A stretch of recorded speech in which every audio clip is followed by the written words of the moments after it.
The Arctic is a magical place. Mankind has been trying to conquer it for decades. And that endeavor's becoming easier. Because of climate change, the ice is melting faster and faster. Now the battle for the Arctic's resources has begun. It's one of the last untouched regions on Earth where people have left few traces. It's something that's very worth protecting. They've long become a symbol for dramatic changes in the once eternal ice.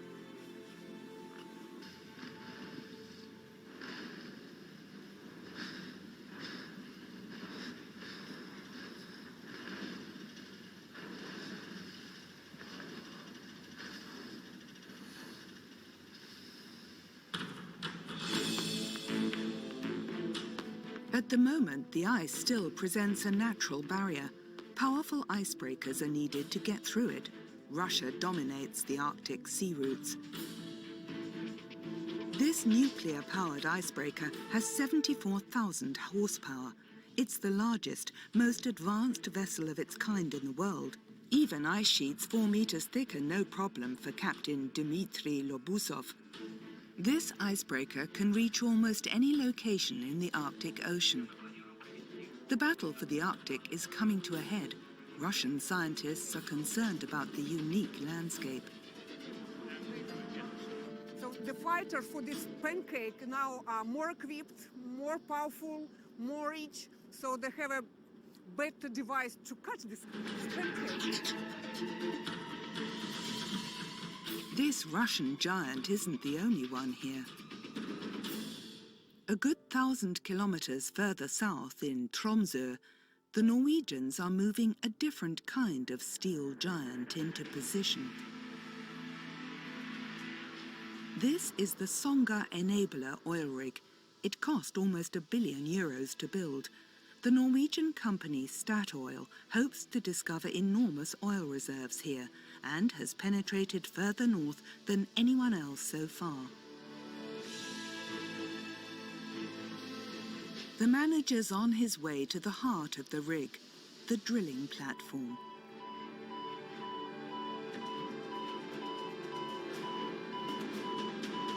So what always amazes me is that this top you see here now, it's just a small piece of steel, right? That's what does the whole job. And it's all this organization and the platform and the engineering art is all around this small piece sticking up here and doing all the work for us.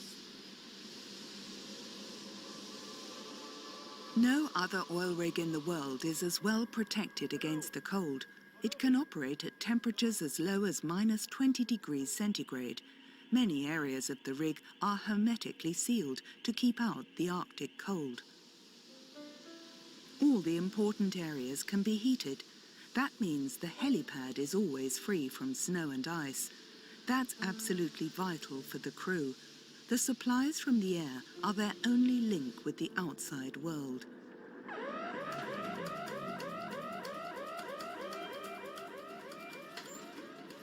The alarm goes off on the Songa Enabler. Safety drills are part of the crew's daily routines. They get to the source of the problem within 4 minutes, which is within the permitted time limit.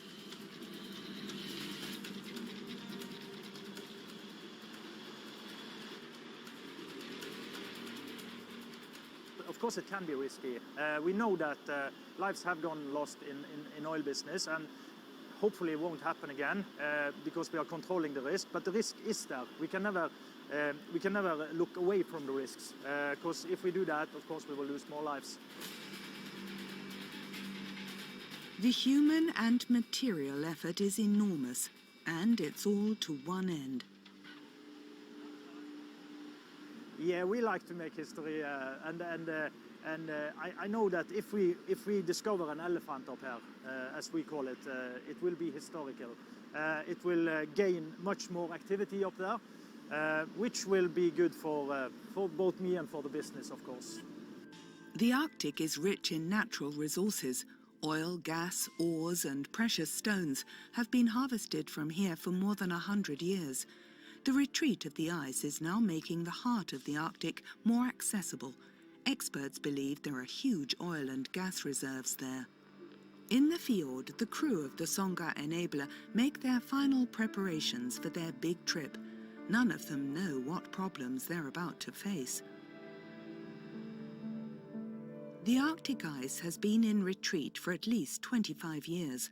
Older layers of ice in particular are disappearing. The Arctic Ocean's changing fast. Climate change is producing winners and losers. The prospects for polar bears are bleak. Adapted to hunting seals on the ice, they struggle on land. But Arctic foxes need terra firma. They now have to share their habitat.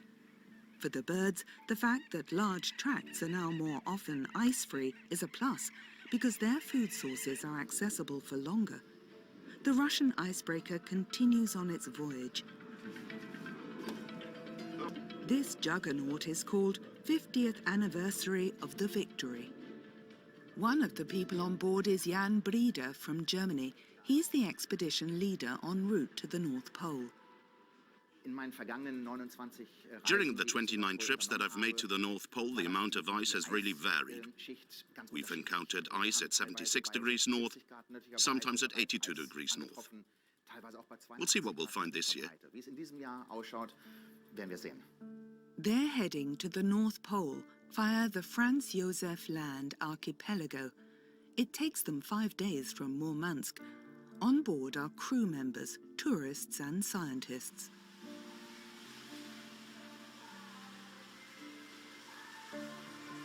The vessel has been equipped to spend very long periods in the ice. It wouldn't need to find a port for a year. It's a floating city with a pool, a gym, and a large on-board kitchen. The icebreaker has more than 1,000 cabins and rooms. The journey takes the passengers through a pristine landscape, but that could be over soon. I'm worried about the development of the military presence in the Arctic, both from the Russian side and the same is from Canadian side, and also to the US. They also developed the Arctic military facility, all countries. One reason is that no one can say exactly where the borders are. Apart from the maritime borders around Greenland, only those between the United States and Russia have been internationally established. Other maritime borders, such as between Norway and Russia, are potentially explosive. The status of the Arctic Ocean is unclear. If enormous amounts of natural resources are found, it could spark an international conflict. One nation has already made a move to stake its claim.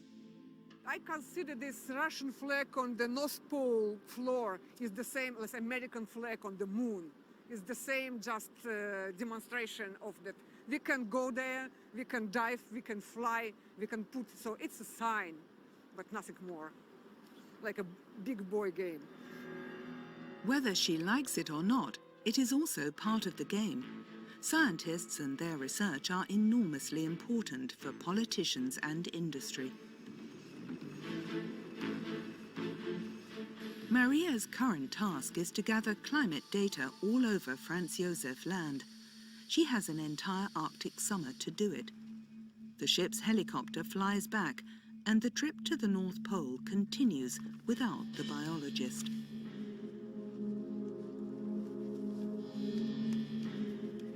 The only residents on this island are Maria and her team, and lots of polar bears. 3 more days to the North Pole. Spitsbergen, Norwegian territory.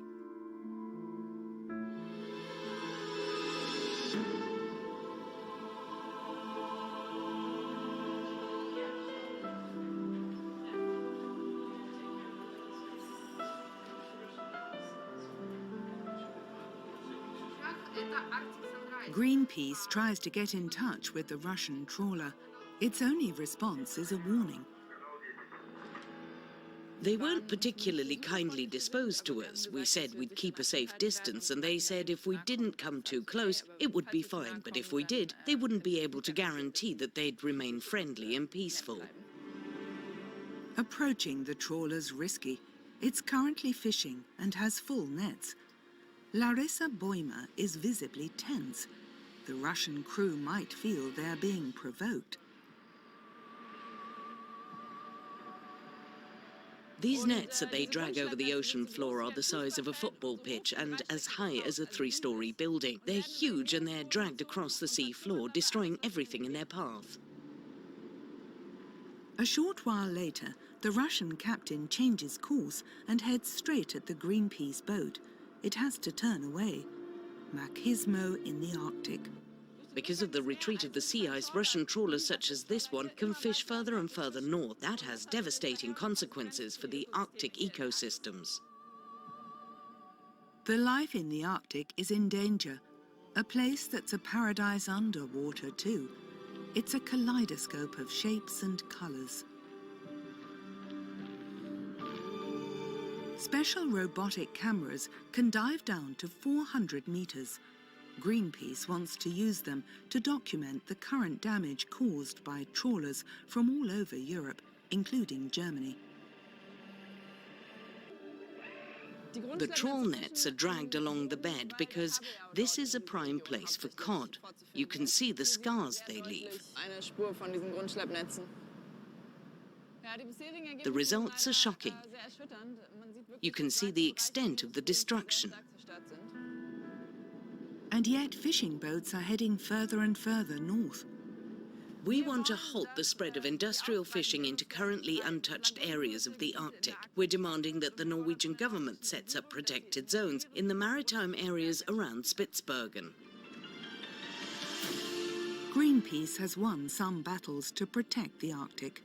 According to their own information, businesses like Birdseye and McDonald's are staying away from fish from sensitive regions.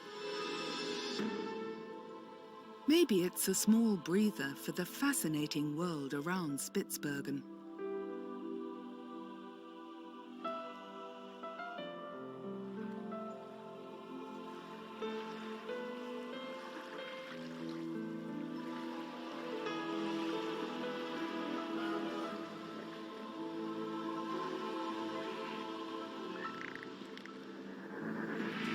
The Songa Enabler has started its journey. It's heading into the Arctic Ocean, the crew's searching for the northernmost oil fields. The first challenge we see now is this narrow passage over here, which is only 300 meters wide. The rig is just about 100 meters. So we don't want to touch anything. It's also a kind of sensitive area for the organizations like, for instance, Greenpeace. If they try to slow us down, that will be the place that it's easier for them, I suppose. The cutting-edge oil rig is self-powered, just like a ship. The team's nervous. Running aground would put an abrupt end to this trip.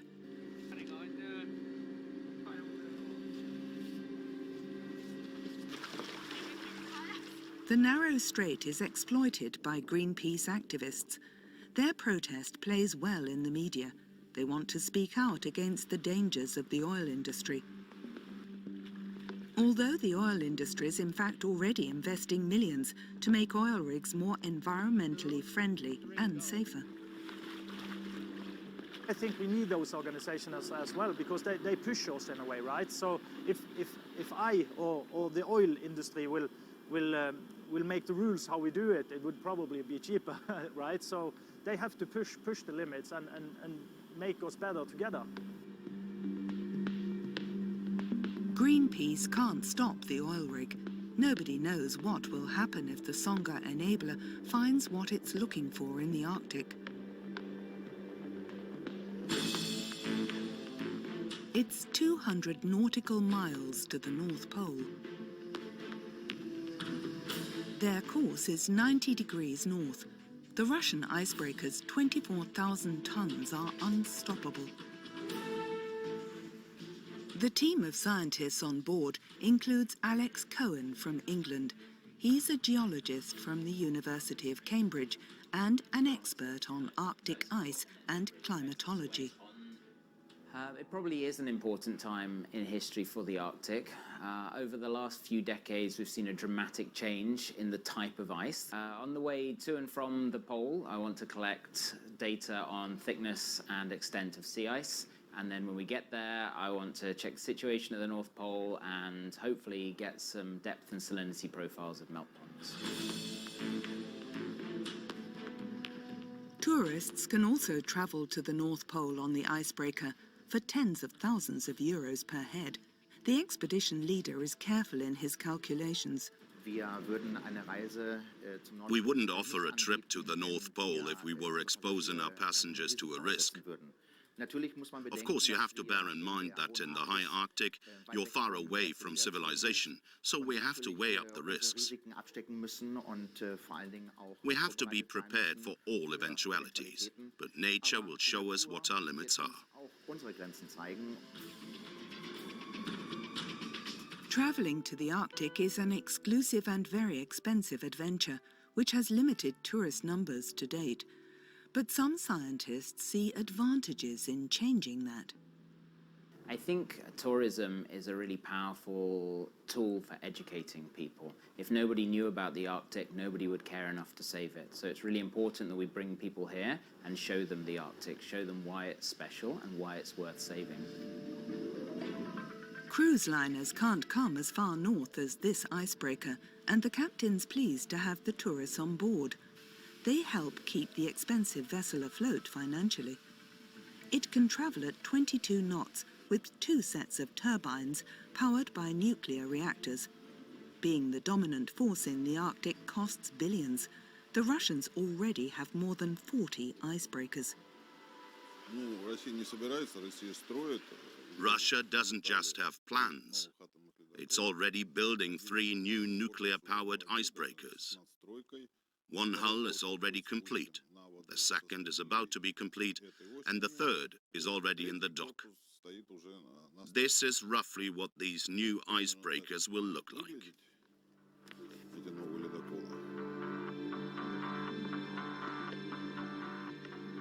Icebreakers are the key to the Arctic, more and more futuristic, more and more powerful.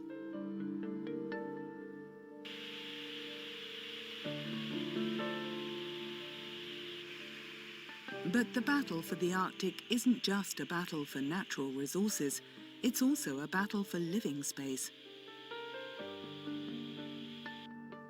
We're flying to a village whose days are numbered. Shishmaref is threatened by climate change, as are 32 other communities in Alaska. The village is home to 600 native Inupiat Alaskans. Improvisation is the key to survival here. There's no harbor.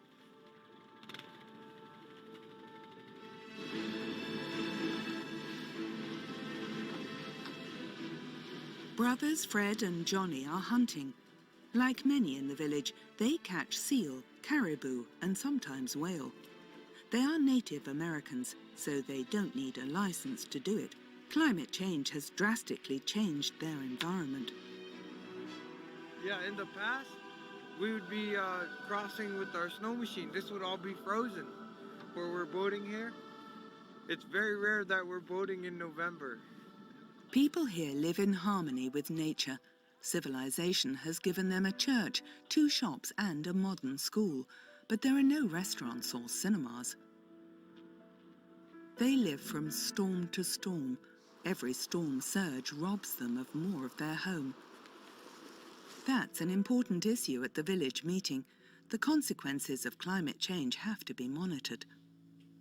There's a playground here, but as you can see, where my finger is the ocean. The playground that I grew up playing in is in the ocean. This is the house that my husband grew up in. That is now in the ocean. Shishmaref has been shrinking for years. In 10 to 30 years, the village could be uninhabitable. Several storm surges have destroyed many houses since 1996. The evidence of climate change is clear.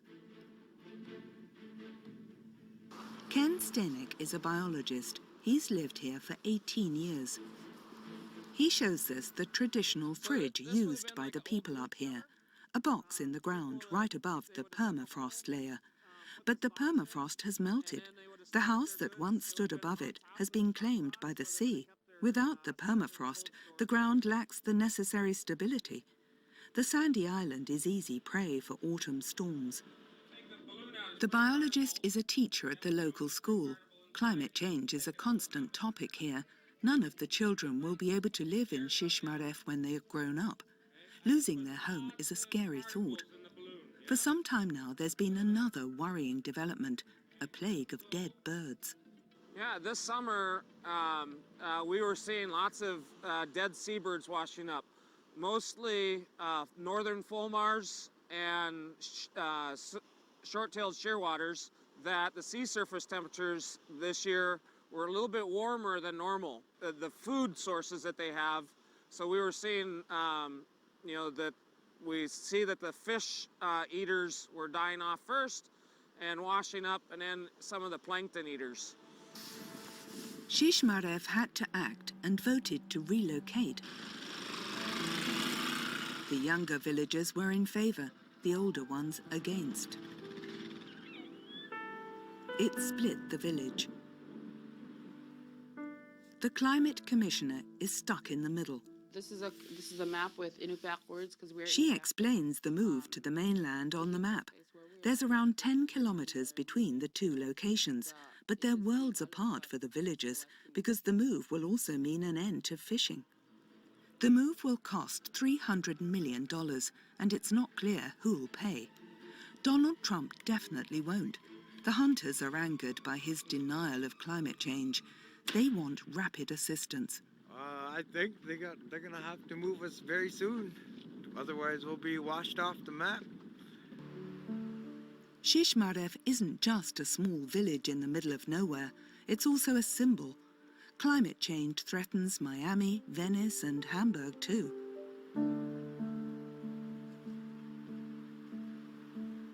The Russian icebreaker has come to a stop for research in the icy waste.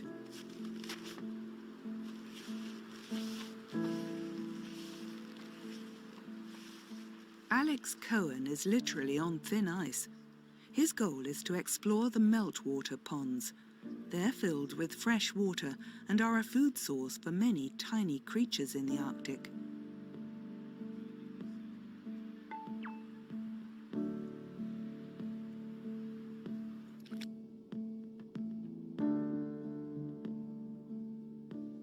The scientist collects important data that allows him to draw conclusions about climate change. Yes, there is a climate change happening at the North Pole, and we can prove that through long-term data sets. You can't see it easily on a year-to-year basis because it's a noisy signal, but when you look at the decadal data sets that we're collecting, then it's a very clear signal.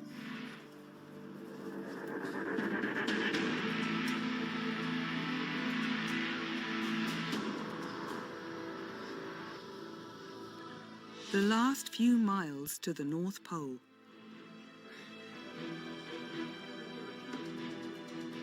But who really owns it?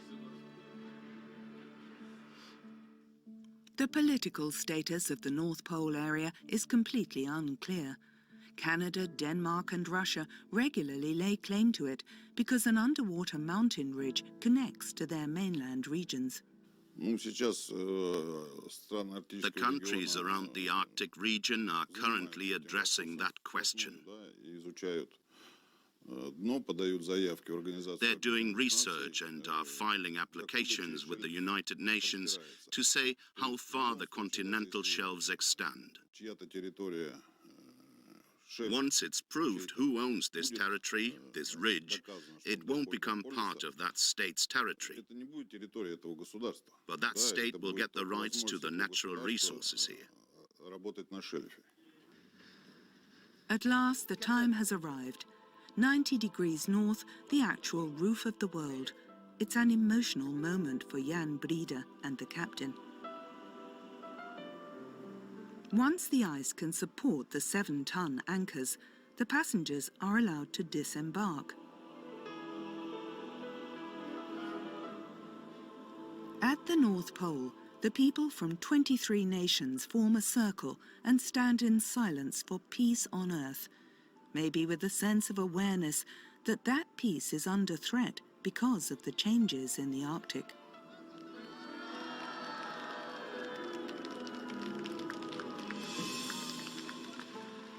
The Arctic's a magical place. Will it stay that way in the future?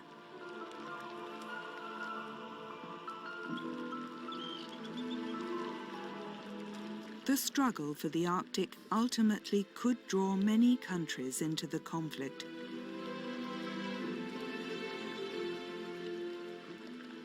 But in the end, it's up to all of us to preserve this unique landscape.